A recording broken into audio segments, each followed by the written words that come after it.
Bonjour à toutes et à tous. Dans cette vidéo, nous allons continuer le cours de dérivabilité en étudiant les notions de dérivées successives et de classes de régularité. Donc nous allons faire beaucoup de rappels et nous allons ensuite démontrer les théorèmes d'opération sur les fonctions de classe Cn. Alors, tout d'abord, une définition. Donc, si on prend i includant r un intervalle, et une fonction f qui va de i dans R, on définit la dérivée zéroïème de f comme étant égale à f, et si je prends un entier naturel n, si la fonction dérivée énième de f est définie et dérivable, eh bien, je définis la dérivée n plus unième de f comme étant la dérivée de la dérivée énième de f. Donc la dérivée seconde, c'est la dérivée de la dérivée première, etc., etc., etc. Notion déjà vue ensemble. Et bien sûr, on définit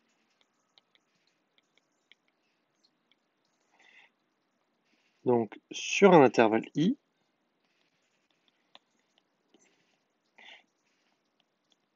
les ensembles de classes dn, cn et c infini. Alors donc on dit alors l'ensemble dn c'est l'ensemble des fonctions n fois dérivables. Donc c'est l'ensemble des fonctions f qui vont de i dans r, tel que f est n fois dérivable. On pourrait dire f dérivée énième de f existe. Ensemble, plus important encore pour nous, l'ensemble des fonctions de classe Cn. On dit aussi n fois continuant dérivable. Donc c'est une fonction n fois continuant dérivable ou de classe Cn. C'est une fonction n fois dérivable dont la dérivée énième est continue.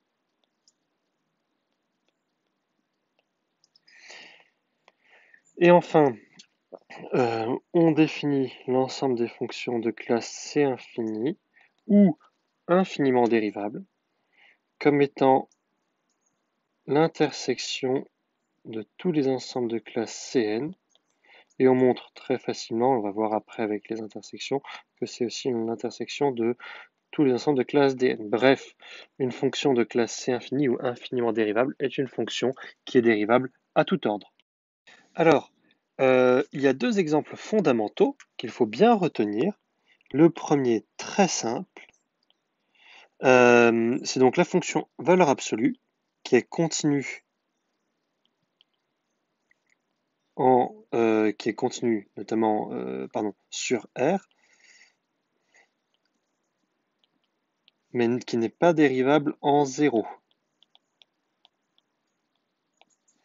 Et le deuxième exemple, dont on a parlé maintes et maintes fois, c'est la fonction qui est définie sur R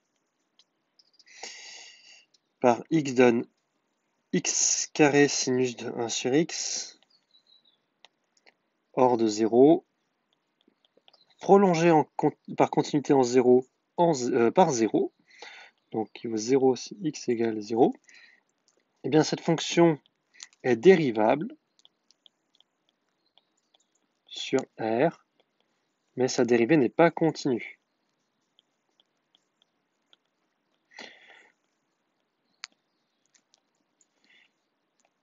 Donc, on a un exemple de fonction continue qui n'est pas dérivable, un exemple de fonction dérivable qui n'est pas C1.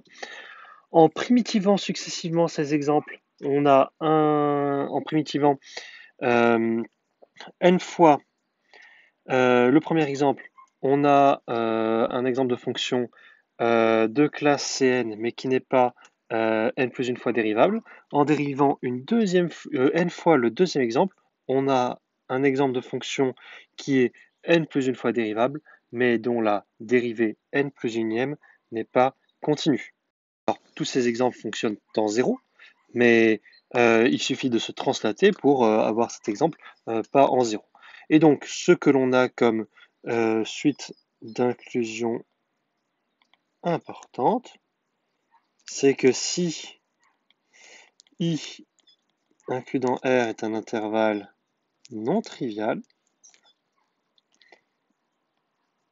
alors qu'est-ce que ça veut dire trivial? Ça veut dire vide ou réduit à un point. Donc ça veut dire que c'est un intervalle infini. Un intervalle non trivial, c'est un intervalle infini. Eh bien alors, une fonction de classe Cn plus 1 est forcément de classe Dn plus 1, c'est-à-dire qu'une fonction n plus une fois dérivable dans la dérivée n plus une est continue est forcément n plus une fois dérivable, mais l'inclusion est stricte car on vient en primitivant n fois, on vient de trouver en primitivant n fois le deuxième exemple une fonction n plus une fois dérivable qui n'est pas Cn plus 1, et une fonction n plus une fois dérivable est forcément n fois dérivable et sa dérivée énième est dérivable donc continue. Donc l'ensemble de n plus 1 est inclus dans l'ensemble Cn, et en primitivant n fois la valeur absolue, éventuellement à une translation près, on voit que cette inclusion est stricte. Donc ça, c'est une suite d'inclusion importante, et on n'a pas grand-chose à dire dessus de plus. Une chose à faire, à savoir bien faire sur ces histoires de dérivées successives, c'est de dériver au moins les fonctions puissance. Donc, l'exercice que l'on fera en classe, dériver successivement x donne x puissance n pour n entier relatif. On travaillera dessus en classe. C'est quelque chose d'important à savoir faire. Et maintenant, ce qu'il nous reste à voir, ce sont les théorèmes opératoires sur les fonctions de classe Cn. Alors, ça fonctionne pareil pour Dn, mais surtout pour Cn dont on aura besoin. Donc, c'est ce qui se cache derrière la locution par opération sur les fonctions de classe C1, C2, C3, C infini. Donc, c'est ce que l'on va voir maintenant. On va en voir trois. Premièrement, combinaison linéaire produit. On pourrait faire quotient, mais on va passer ça sous le deuxième point qui est la composition. Et troisième point, la réciproque. Donc, premier théorème.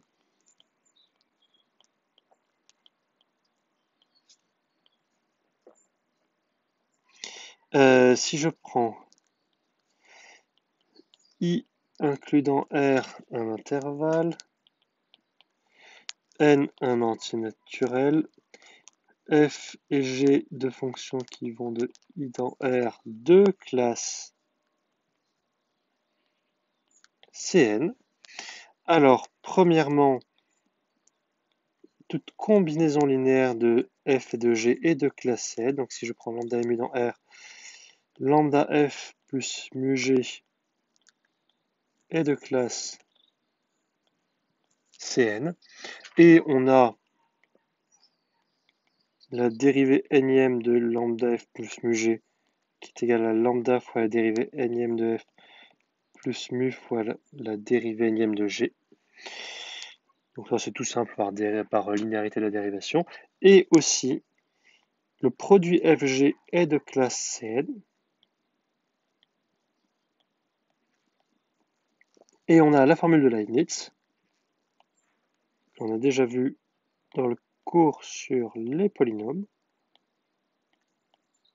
Donc, je ne vous la réintroduis pas, enfin je vous la donne juste. Donc, la dérivée énième du produit fg s'écrit comme la somme pour k allant de 0 à n de k parmi n fois f dérivée k fois g dérivée n moins k fois. Formule très importante. On va démontrer ces deux points par récurrence. On va surtout faire le premier parce que le deuxième, alors la récurrence en soi n'est pas plus dure que la première, c'est surtout qu'il y a une longue démonstration et un calcul à la binôme de Newton. Et je ne vais pas le faire dans cette vidéo, vu qu'on a déjà fait plusieurs fois ensemble et que c'est assez long. Donc, on montre ça tout simplement par récurrence. Alors, vous verrez la différence avec le deuxième théorème que l'on va énoncer sur la récurrence. Là, on fait une récurrence très simple où f et g sont fixés. Donc, on montre par récurrence simple que pour tout entier naturel n, Eh bien, le prédicat, si f et g sont de classe Cn, alors lambda f plus mu g est de classe Cn et lambda f plus mu g dérivé n fois est égal à lambda fois dérivée énième de f plus mu fois dérivée énième de g. Alors, l'initialisation est vraiment évidente, il n'y a rien à faire en fait, c'est juste, ce sont juste les résultats sur les fonctions continues, ce sont les opérations sur les fonctions continues.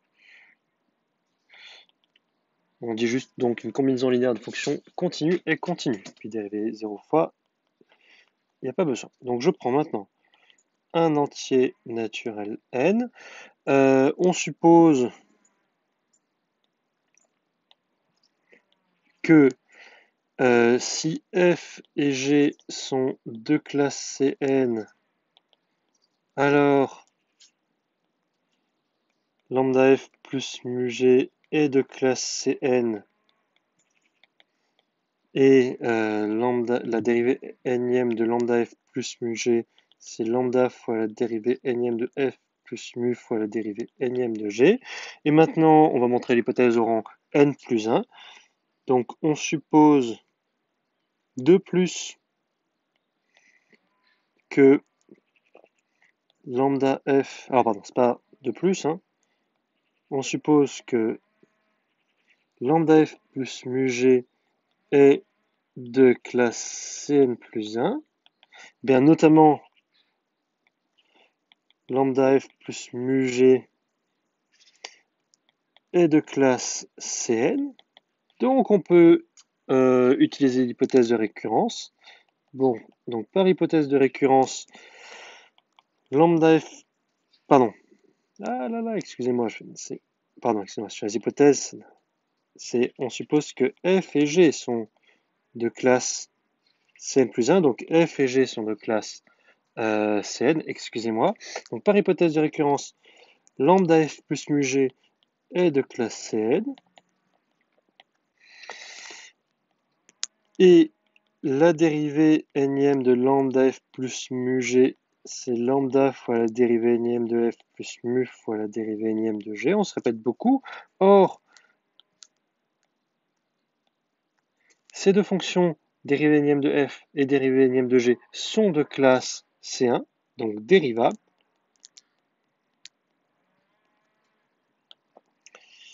Donc, lambda f plus mu g dérivée n fois est dérivable. Alors, je détaille beaucoup cette récurrence, hein. Donc, cette fonction est dérivable. Et donc, là, ça veut dire que lambda f plus mu g est n plus une fois dérivable. Je peux dériver, donc je dérive ici. Et par linéarité de la dérivée, je dérive n plus une fois f fois lambda plus mu fois la dérivée n plus unième de g. Et ceci, bah, c'est continu.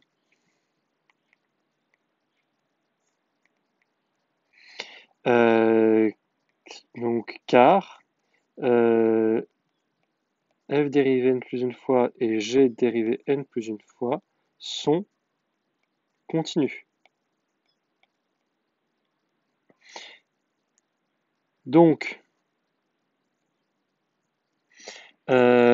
conclusion, on a bien démontré, 1, que lambda f plus mu g est de classe Cn plus 1, c'est-à-dire n plus une fois dérivable et la dérivée n plus unième est continue, et on a bien établi ici la formule de dérivée n plus unième d'une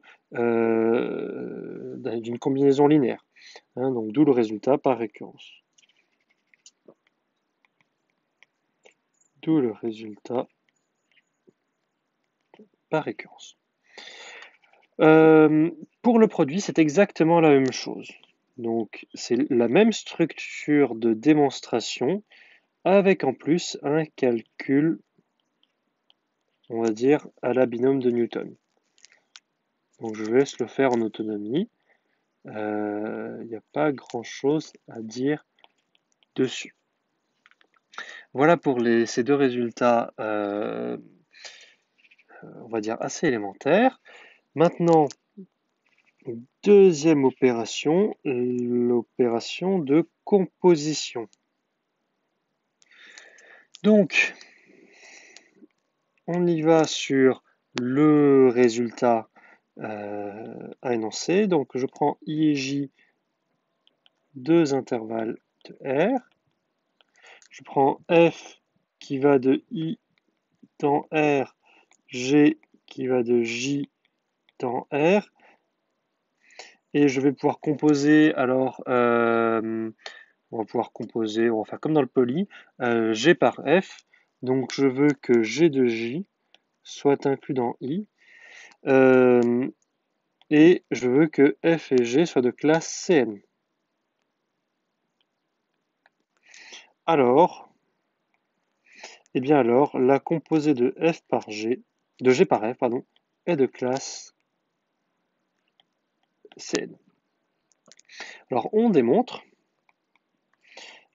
par récurrence, c'est pas une récurrence difficile du tout, mais là, il y a une petite subtilité qui est que on doit, dans l'hypothèse de récurrence, quantifier sur les fonctions en jeu. Donc, le plus important, c'est de bien comprendre comment écrire l'hypothèse de récurrence. Donc, on montre par récurrence que pour tout entier naturel n, alors par récurrence bien sûr, pardon, simple, que pour tout entier naturel n, pour tout fonction f et g de classe, alors il faut le quantifier, il faut le définir proprement, pour toute fonction f de classe Cn sur I, g de classe Cn sur J, tel que g de J soit inclus dans I, et bien alors la composée des deux est de classe Cn sur I. Alors, l'initialisation, comme précédemment, il n'y a rien à faire, c'est juste le théorème de composition de fonctions continues.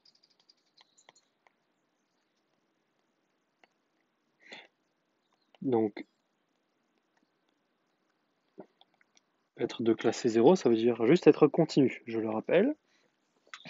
Hérédité, donc on prend un entier naturel n, on suppose que pour toute fonction f de classe Cn sur I, G de classe Cn sur J, qui vérifie que que l'on puisse composer donc tel que la composée tel que G de J soit inclus dans I, on est la composée de f par g qui est de classe Cn. Alors pourquoi est-ce qu'on va faire ça? Parce qu'on va voir que l'on va appliquer l'hypothèse de récurrence, mais pas aux mêmes fonctions f et g. Donc je prends f et g de classe Cn plus 1.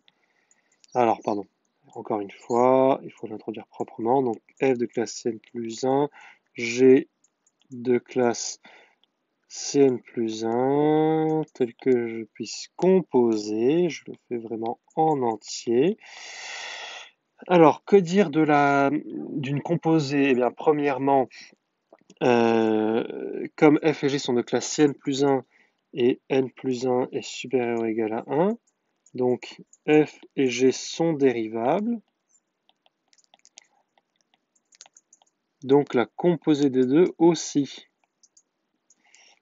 Et on dérive une fois la composée. Donc on obtient G' fois la composée de G par F'. Et maintenant on utilise l'hypothèse de récurrence sur G et sur F'. Donc on aurait pu juste quantifier sur F dans l'hypothèse de récurrence. Donc or F et G, pardon, F' et G sont de classe Cn, car F est de classe Cn plus 1, donc F' de classe Cn, et G de classe Cn plus 1, donc de classe Cn. Donc, par hypothèse de récurrence, la composée de G par F' est de classe Cn. Et G' aussi, comme G est de classe Cn plus 1, G' est de classe Cn.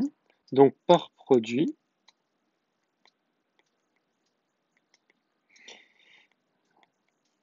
la dérivée de la composée de G par F, donc c'est, je vous rappelle, G' fois la composée de G par la dérivée de F, et bien ça, c'est de classe Cn. Et dire que la dérivée de la composée de G par F est de classe Cn, ça veut bien dire que la dérivée première de la composée de G par F est n fois dérivable et de dérivée énième continue. Cela veut dire exactement que la composée de G par F est de classe Cn plus 1.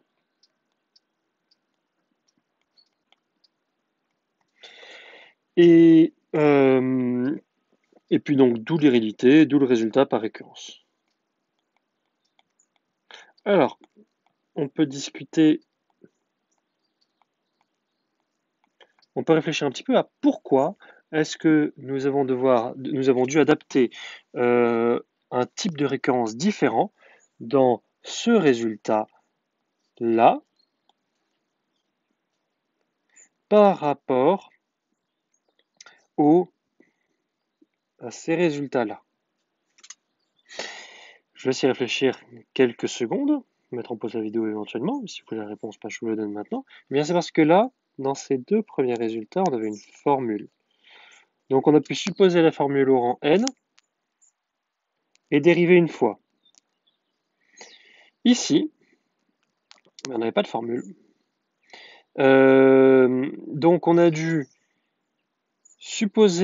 on a dû dériver une fois et ensuite appliquer l'hypothèse de récurrence à la dérivée, sauf que l'hypothèse de récurrence ici, elle s'applique, mais pas sur f, mais sur la dérivée de f. D'où le fait qu'on ait dû changer la structure de la preuve. Un corollaire immédiat de ce résultat, c'est juste de dire que si je prends I inclus dans R un intervalle, F et G qui vont de I dans R de classe Cn tel que G ne s'annule pas, et bien alors le quotient de F sur G est de classe Cn sur I. Alors pourquoi est-ce que je dis que c'est un corollaire? Parce que le quotient de F sur G, bien sûr, on le voit comme F fois 1 sur G, et 1 sur G, c'est la composée de G par la fonction inverse étant infiniment dérivable. On peut appliquer le résultat de composition précédent. Et enfin, dernier théorème, dernier résultat sur ces opérations pour la réciproque. Donc, théorème. Je prends n un antinaturel, I inclus dans R, I et J, vu que j'ai parlé de réciproque, je vais devoir prendre deux intervalles, IG1, I et J inclus dans R, deux intervalles, f qui va de I dans J de classe Cn, bijective, donc f réalise une bijection de I sur J, et bien sûr, pour dériver la réciproque, on va demander à ce que la réciproque de f, pardon, que la dérivée de f ne s'annule pas. Et là, je m'aperçois qu'il y a une petite erreur, on demande bien sûr n non nul, car on a besoin de dériver au moins une fois pour ce résultat. Sinon, c'est le théorème de la bijection strictement monotone. Pour n égale 0, c'est pas exactement la même chose. Bien sûr, il n'y a pas d'hypothèse sur la dérive. Et bien la conclusion, c'est que la réciproque de f est aussi de classe Cn. Mais là, sur J. Pour la démonstration, alors je ne vais pas encore refaire une récurrence, on va juste voir que la réciproque de f est dérivable. Ça c'est le théorème de dérivation d'une réciproque, car la dérivée de f ne s'annule pas. Et on a bien sûr la formule de dérivation de la réciproque, donc 1 sur la composée de la réciproque de f par f'. Et c'est ce qui permet d'embrayer la récurrence.